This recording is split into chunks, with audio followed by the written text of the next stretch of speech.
अनुषंगाने आज आपण VC द्वारे आणि इथे ऑफलाईन पद्धतीने आज इथे मीटिंग घेतली आणि पहिल्यांदाच आपण अशी संस्था चालकांची मीटिंग या ठिकाणी घेतलेली आहे आणि त्यांना जे काही जिल्हा प्रशासनाच्या आणि एकंदरीतच आपलं जे परीक्षा मंडळ आहे त्यांच्या ज्या अपेक्षा आहेत आपल्या प्रशासनाकडून आणि संस्थांकडून त्याच्याबद्दल अवगत केलं। सुरुवातीला मी आपल्याला थोडक्यात सांगतो की एकंदरीत ही जी परीक्षा आहे यावर्षीची 12वीची परीक्षा आपली चालू होणार आहे 10 फेब्रुवारीपासून आणि 10वीची परीक्षा ही 20 फेब्रुवारीपासून चालू होणार आहे। 10वीचे आपले एकूण 187 केंद्र आहेत, त्यावर आपले 38,531 विद्यार्थी परीक्षा देणार आहेत आणि 12वीचे आपले 137 केंद्र आहेत, ज्यामध्ये 35,934 विद्यार्थी त्यामध्ये परीक्षेला सामोरे जाणार आहेत। यामध्ये 10वीचे आपण उपद्रवी केंद्र जे आपण काही त्या केंद्रावर मागील काही वर्षांमध्ये तर आपल्याला काही अशा पद्धतीचे काही ॲक्टिव्हिटीज आढळल्या असतील ज्याच्यामध्ये परीक्षेचं वातावरण हे त्या ठिकाणी कलुषित झालेलं आहे किंवा परीक्षा फेअर मॅनरमध्ये कंडक्ट नाही झाली, असे जे आपण उपद्रवी केंद्र म्हणून ज्यांना आयडेंटिफाय करतो असे 10वीचे आपण 34 केंद्र आयडेंटिफाय केलेले आहेत आणि 12वीचे आपण एकूण 43 केंद्र आयडेंटिफाय केले आहेत। त्याची वाटलेली यादी पण आम्ही आपल्याला त्या ठिकाणी देऊ शकतो, जिथे आपण पत्रकार बांधव म्हणूनही आपण त्या केंद्रांवर त्या ठिकाणी विशेष लक्ष ठेवावं असे या ठिकाणी मी नमूद करू इच्छितो।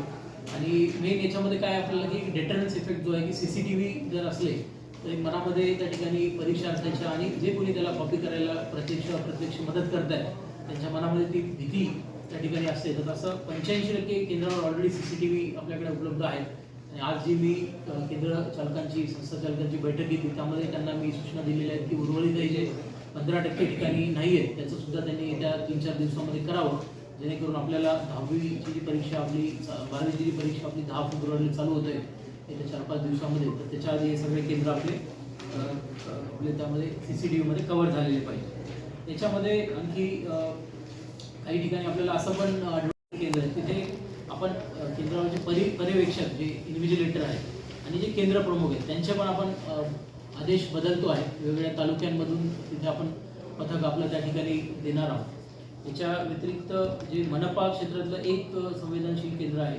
12वीच्या परीक्षेसाठी, तिथे आपण जे कमिशनर पोलीस आहेत त्यांच्यामार्फत विशेष तिथे लक्ष देतो आहे आणि एकंदरीतच ग्रामीण आणि शहरीमध्ये मिळून आपल्याला मी सांगू इच्छितो की जे संवेदनशील परीक्षा केंद्र आहेत तिथे आपण पोलिसांचा बंदोबस्त ठेवणार आहे। आणि आजच मी आता एक दुसरी सूचना या सर्व संस्था चालकांना दिलेली आहे की प्रत्येक संस्था चालकांनी किंवा संस्थेने प्रत्येक केंद्रनिहाय 5 लोकांची नियुक्ती त्या ठिकाणी करायची आहे आणि या 5 लोकांवर ही आपण त्या ठिकाणी ॲडिशनल जबाबदारी दिलेली आहे जे इनिशिएटिव्ह म्हणून यांनी अतिशय स्वच्छ आणि सॅनिटाईज पद्धतीने जो केंद्र जो आहे तो आपल्या परीक्षेसाठी सुपूर्द करायचा 1 दिवस आधी। बऱ्याचदा आपल्याला काय आढळते की मास कॉपींगचे प्रकरण पाहतो आपण की इतरही प्रकरण पाहतो की मध्येच त्या ठिकाणी ऑलरेडी कॉपीज किंवा ऑलरेडी जे अभ्यासाचं मटेरियल आहे ते पोचलेलं मध्येच आढळते। यामध्ये आम्ही स्पष्ट असे सूचना दिलेल्या आहेत की या 5 लोकांवर आम्ही एक प्रकारची जबाबदारी निश्चित करतो आहे, त्यांनी सॅनिटाईज पद्धतीने हे आपलं जे परीक्षा केंद्र आहे ते उपलब्ध करून द्यावं आणि त्याच्यानंतर मग आमच्या लोकांची तिथे त्या ठिकाणी जबाबदारी ही सुरू होणार आहे। आणि बाहेर आपण 2 राऊंड करणार आहे फ्रिस्किंगचे। स्पेशली पहिला राऊंड हा पोलिसांचा राहील जिथे संवेदनशील परीक्षा केंद्र आहे आणि दुसरा राऊंड हा सगळीकडे जो कॉमन राहणार आहे जे आपले जे बैठे पथक किंवा आपण जे ऑर्डर्स त्या ठिकाणी करणार।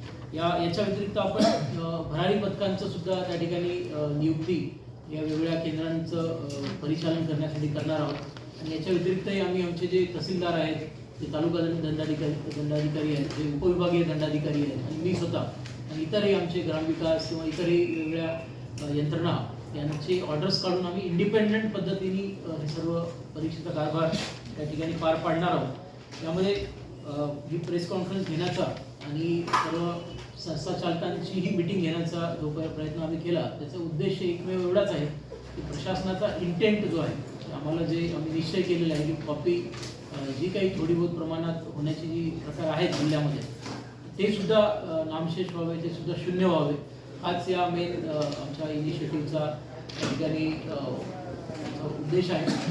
त्या ठिकाणी आणखी मंडळाचे असे सुद्धा सूचना आलेल्या आहेत की आपण बाहेरच्या एरियाचं तुम्ही व्हिडिओ शूटिंग सुद्धा त्या ठिकाणी करून ठेवावं, जेणेकरून काही उपद्रवी व्यक्ती काही त्याच्यात आढळल्या तर त्यांनाही आपल्याला ड्यू कोर्स ऑफ टाईममध्ये त्यांच्यावर ॲक्शन आपल्याला घेता येईल। असे केंद्राच्या बाहेरील केंद्राच्या मधील असे सर्व प्रकारचे त्या ठिकाणी आपण काळजी घेऊन ह्या जे परीक्षा आहेत त्या सर्व प्रशासनातील सर्व अंग, मग महसूल विभाग असो, पोलीस विभाग असो, ग्रामविकास असो किंवा इतरही जिल्हाधिकारी म्हणून मला जे विभागांची यामध्ये मला मदत घेणे किंवा त्यांना आदेशित करणे उचित वाटेल तर सर्वांची मदत घेऊन आपण हा जो कॉपी मुक्तीचा जो पॅटर्न आहे, कॉपी मुक्तीचा जो शासनाने आपल्याला अपेक्षा व्यक्त केलेली आहे ती 100% आपल्या जिल्ह्यामध्ये आपण सक्सेसफुल करू.